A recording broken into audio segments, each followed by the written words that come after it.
decided that I made my first book cover. So, and this quilted thing worked out really good. My first time ever doing quilting method, and it is good. It was freestyle, so it's not a significant like pattern per se. I just freestyled it until I got something that I liked. It also has lace here, and I'll use these up, used to put in anything you want to put in here. And then inside it is pockets where the sleeve of the book will go. And then of course you have to have a bookmark and with the angel wing. So it's kind of good because it's all black, and very happy about that. So yay to first book cover. So this is the latest junk journal I've made. So it's a little different because I didn't put any holes. So I made a plaid ribbon, knit as a closure. And this one is all black. Of course, silver edge protector all the way around. And I didn't put any eyelet in this one. I only sewed it, which I think after the fact I said I really should have put eyelet, but I'm okay. So inside it is cloth. So it is gonna give this sturdy where it's not gonna fall apart easily because this is cloth inside.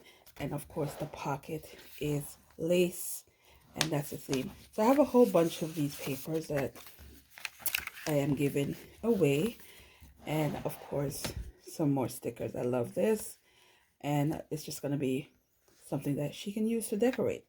So this, I just put something she can write on here and maybe like an intro to her diary. And in here there's pockets, there's stuff can go in there. There's also pockets back here. So just gonna fast forward to some of this so you can see it's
Hey guys, so we are day 2 of CaribAthon, and I started with, I barely made it to finish the book, the junk journal that I said I was going to finish today, because I promised I was going to give it to her today. So barely made it because the glue was still kind of tacky, but I touched it, seemed dry. So I will put it in so you can see what it looked like inside. Probably shorten it out too and put it on my TikTok, because guys, I share my TikTok craft, my craft stuff on TikTok, and that's it. But I'm excited for it. Took pictures so I can have my record. I try to keep a track of all the craft stuff that I make that I give to other people. This was a gift. She actually asked to pay for it. And it was because I've never done it before, and it was just like a treat. Plus, I think she's going through some things. So I wanted to make her smile and to give her something special. So, but of course, anybody else asks, it's going to cost. Because it is not an easy task to make these junk journal over time. Because, like I said, it takes a few days to create these, and to be creative and to come up with something different, because I like all my junk journals to be something different where someone doesn't have the exact same thing that you have. They might have similar things, but it's just never, none of my junk journals are exactly the same. And I want to keep it that way, but it's a little hard when you're trying to be creative and not do something that you've done in another journal. So that's where we're at with that. Reading, as I said before, that I was going to get into the group read. Sorry for the lights, guys. I am literally in the middle of the sun. And this is A God of Good Looks. This is the group read by Brianne McIver. So I read the first part, which is part 1. That's what I'm going to call it, which is Bianca's Bridge and a portrait of an artist as a young woman. So this one is, you are getting to know the main character. You are getting to know what happened to her when she got involved with a married politician, and basically the outcome of it, the consequence of it, and her point of view as a young woman who is still struggling with the death of her mother, and as well as the relationship that she has with her father, and being on a small island and to be involved in such a public spectacle of an affair that comes off very one-sided, and how she's dealing with that. So that's what you get. The job she's currently have, there's something happening where I think that a part of me is like, oh, it's going there, it's gonna go there, but then I'm like, I'm hoping the author kind of surprise me. So if you guys are further ahead, you know, you might know something I don't know yet, but I've only decided to do one part because I want to take my time reading this so that it lasts a little longer for the whole entire CaribAthon kind of deal. Although I think the weekend I might power through, I'm not sure. I have 2 other books I want to pick up over the weekend. So we'll see, but I'm going to be doing it this way by parts. I don't know how many parts is in the book. I have no idea, but that's what I got so far, part 1. Okay, which it says 5. Let's see.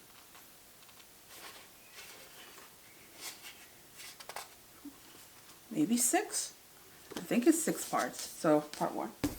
Then I want to get into this small one, and this is a novel. It's Palace of the Peacock. Wilson Harris, he is Guyanese, and here's the deal about this one. When I cracked it open to look, it is forward by none other than Jamaica Kincaid. So I'm going to read the forward and get into this. I think it's one of those interesting one, and I am going to, it's a classic. It is a classic. I believe this one was published 1960.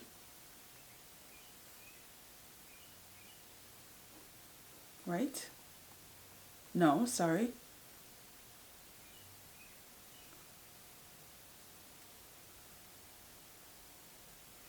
So this edition was published here in the U.S., but the original is not. I think it's 1960. I think I did my research. I don't remember. I'll put it here.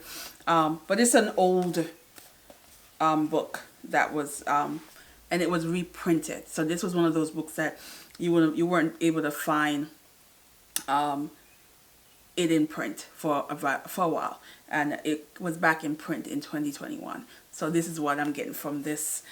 But again, I'll give you more. And sorry about the light. Disrespectful. This sun but I'm not complaining because the sky has been slowly clearing up. It's still a little cloudy outside from the smoke.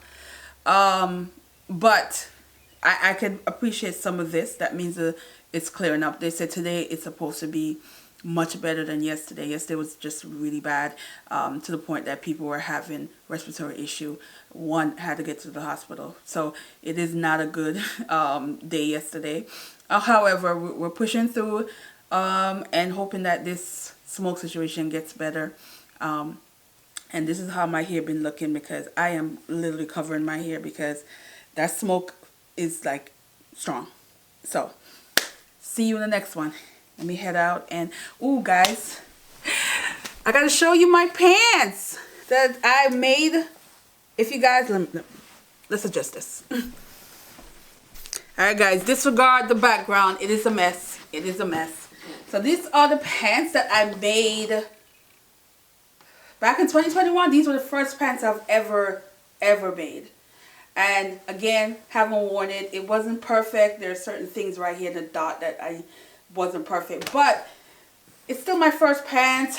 It is comfy. It is wide leg. And I'm going to wear it today. Why not? And this is one of those fabric that I think I should have never done it on, in terms of this is an expensive fabric and I took a chance on a pants that I've never made on this. And I feel like if I had this same fabric now, I can really do a really good pants. But nevertheless, it is fun. It is very roomy, very comfortable, not too long. And I'm going to wear this today. It's going to work. Yeah. So, see y'all guys later. All right. I see some blue skies today.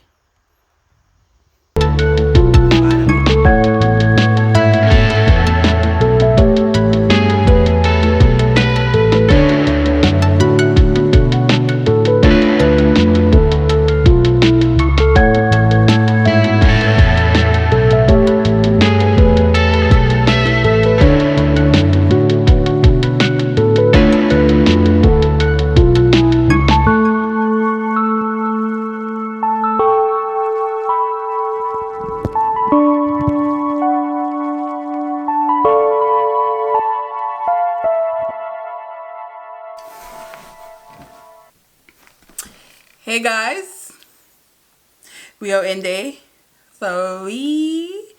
So last night I stayed up late and got into The Palace of the Peacock, Wilson Harris, Guyanese author. This is the genre I read a lot of because it's magical realism. So for you guys with the magical realism, this will be for you.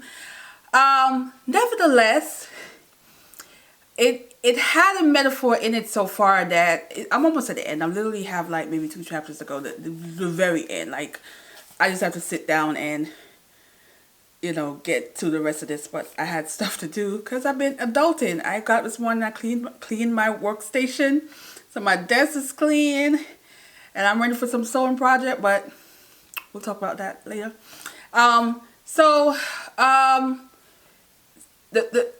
This story is about, it follows this man and this trying to find this woman, and he has people with him, and they're going through the forest of Guyana, so meeting native along the way, and you are learning stories of some of them, of things that they did, and things that are haunting them. So there's this is where the magical realism of ghosts of your past and things that one having these dreams of sight, and there's other things happening in the story. So it's one of those where I didn't know though, guys, because I kind of have to go get me some sticky things because I was dog-eared in my book. Y'all, I know this is blasphemy. I was dog-eared in the book because I didn't have my little, but we're going to pick some up later on today. So that it's like little clues in there that now I'm at a point where I'm like kind of connecting the whole gist of it, which is what sometimes these books do to me, that I don't sometimes have the patience to where I'm like, but it's still grabbing me. I do like things about it, but there is that message that you get in. So I'm definitely going to give you the full gist when I finish that and get my notes going on. And we'll talk about this later on tonight. Then I did get back to, of course, our group read, which is The God of Good Looks.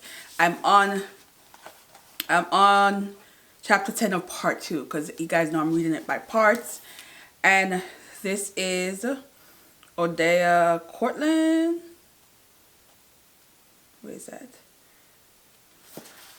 The Year of Our Lord and Beauty by Design. And this is where I'm like, I feel so bad for Bianca, because I feel like that hidden agenda of this part made me like side-eye that man so hard. But I have an idea, like in my head, where it's going.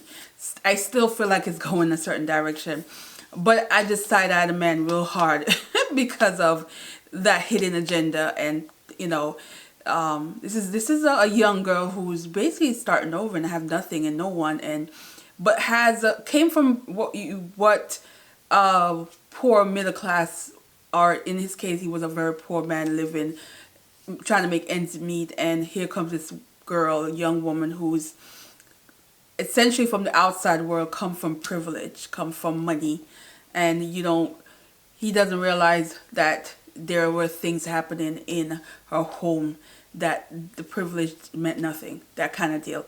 So his point of view is just a bit like, you just really feel bad for Bianca. And then she's also naive.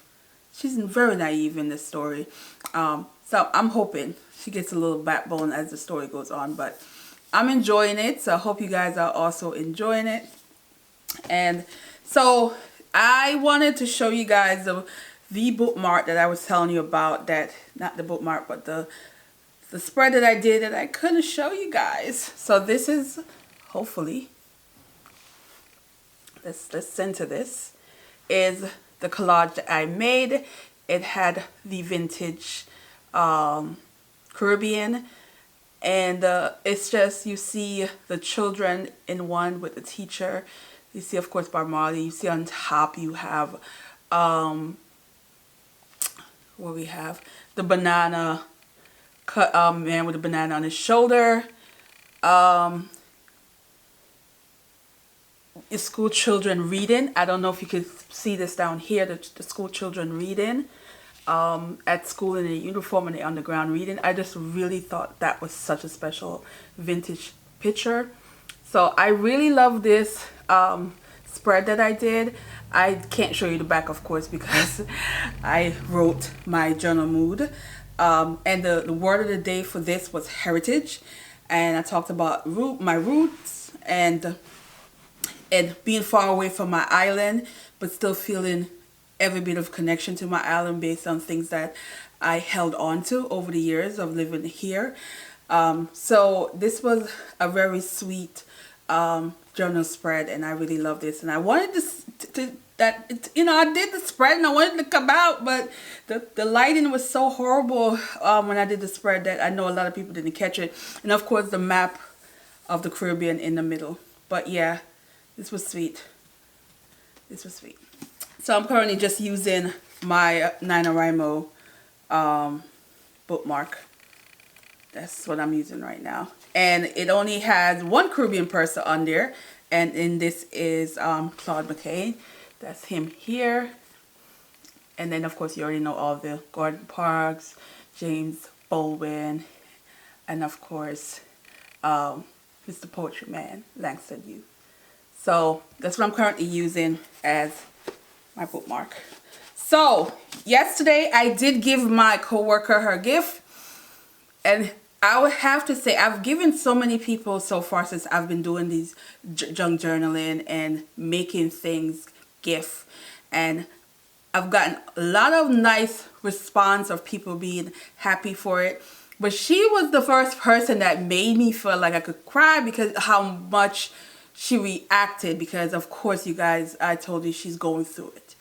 And so it was just that special moment of her feeling so thankful and blessed, because she did not expect the junk journal. She knew about the cover because she had requested that if I could make it for her, but the junk journal like really warmed her heart, and she was very much happy about it, and it felt good.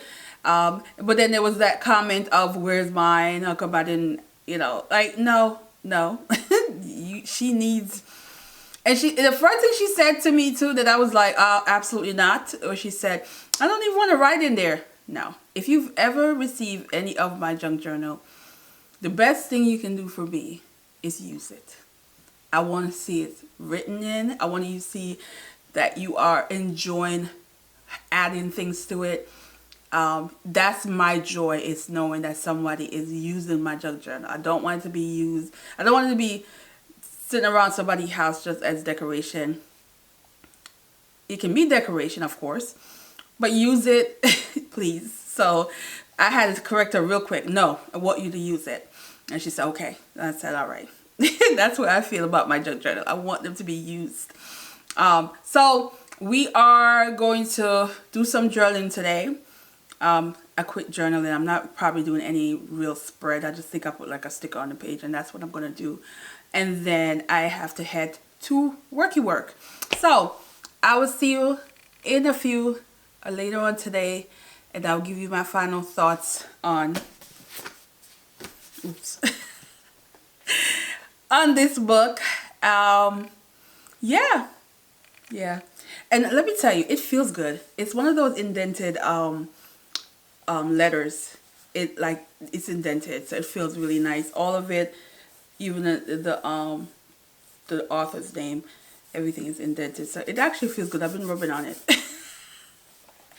The weird things I like about books. Yeah, I know. All right, see you in a few.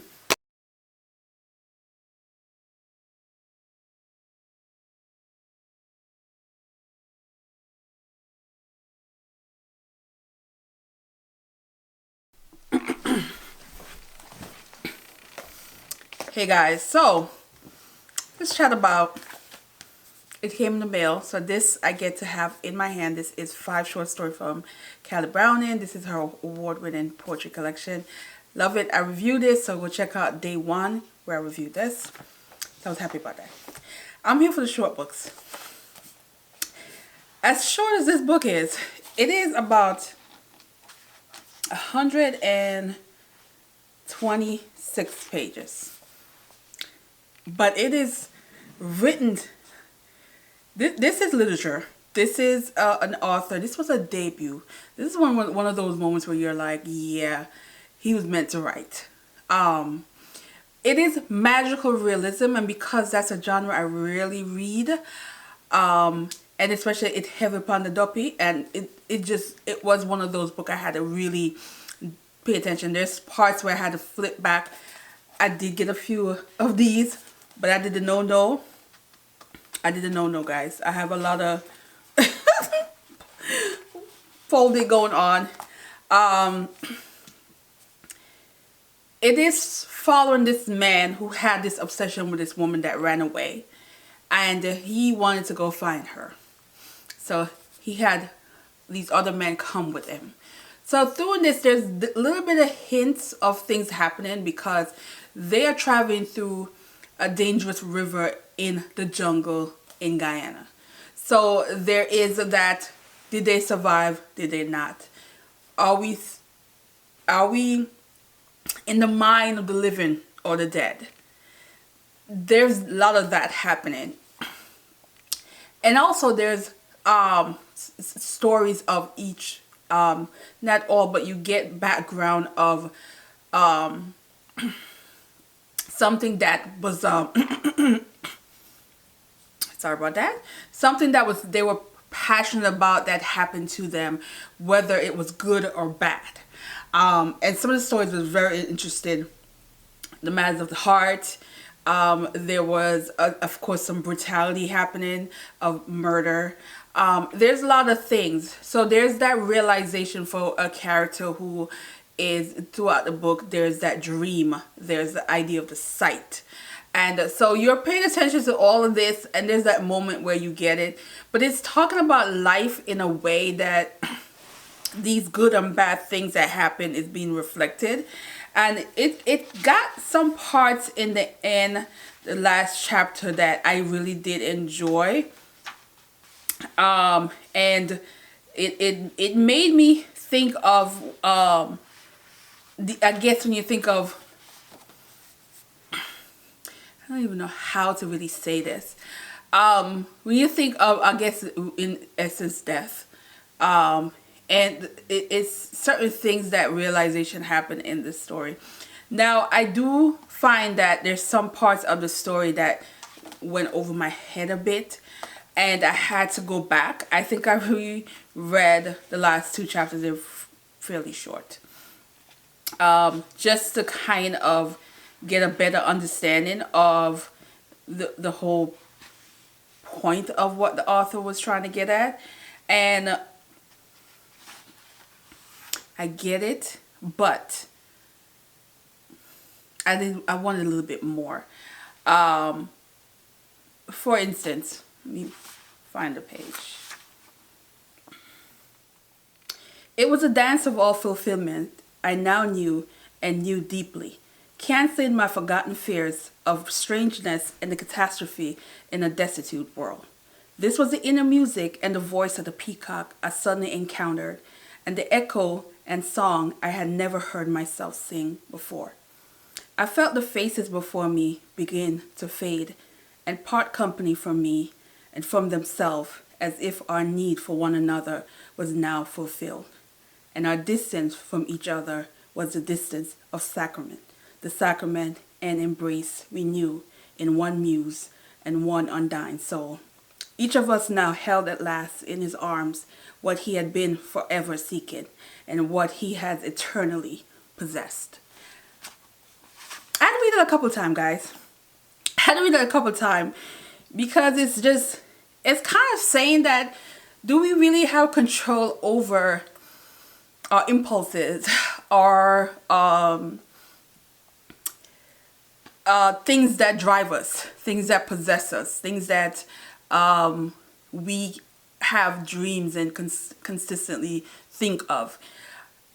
But there's just so much to dissect. I feel like this is a book that people who are a fan of this genre, I would love to see them review this, because I think they might even dissect it more where they can give a more better review of this. Because for me, my imagination is not as into this kind of genre as much as some people are.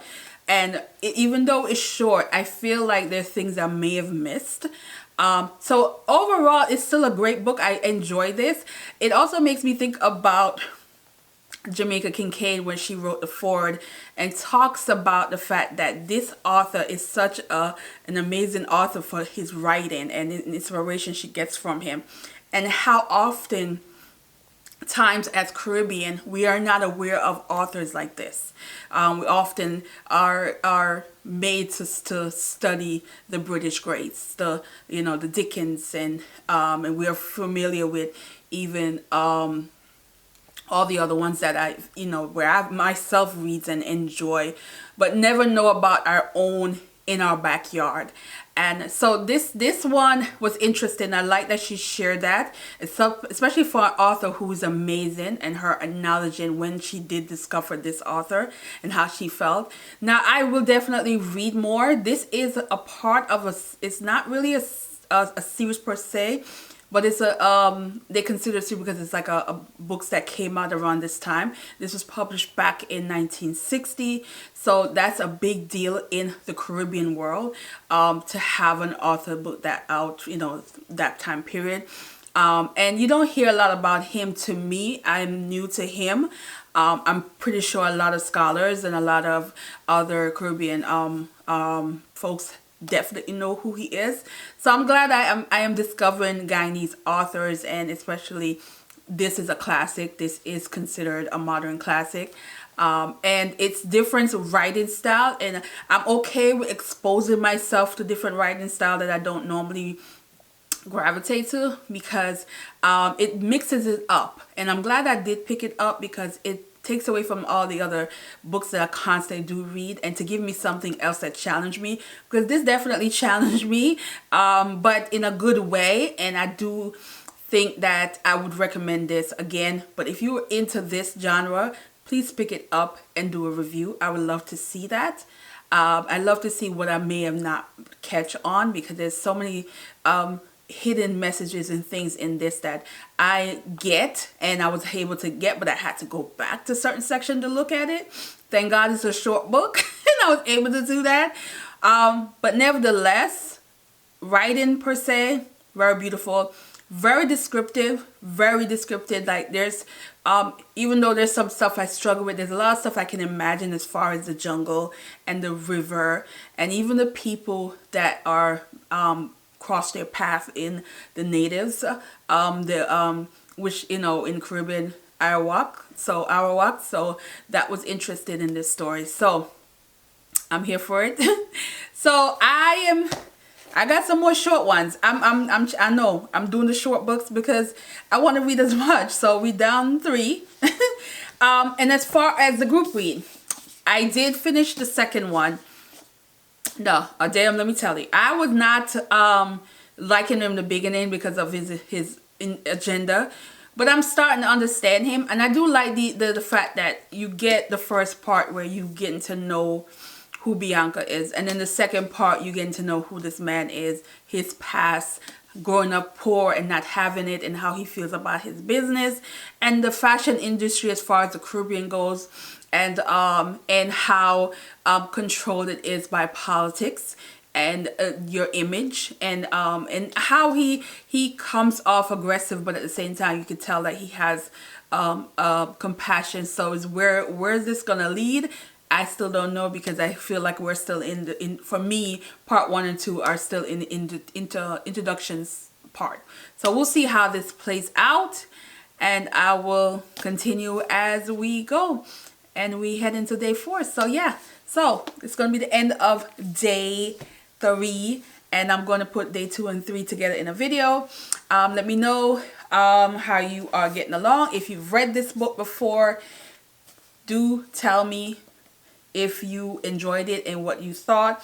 Again, I enjoyed it. It was a challenge read for me, which is nothing wrong with that. Sometimes you need that. So other than that, I will see you tomorrow. No, 2 more days. All right, bye.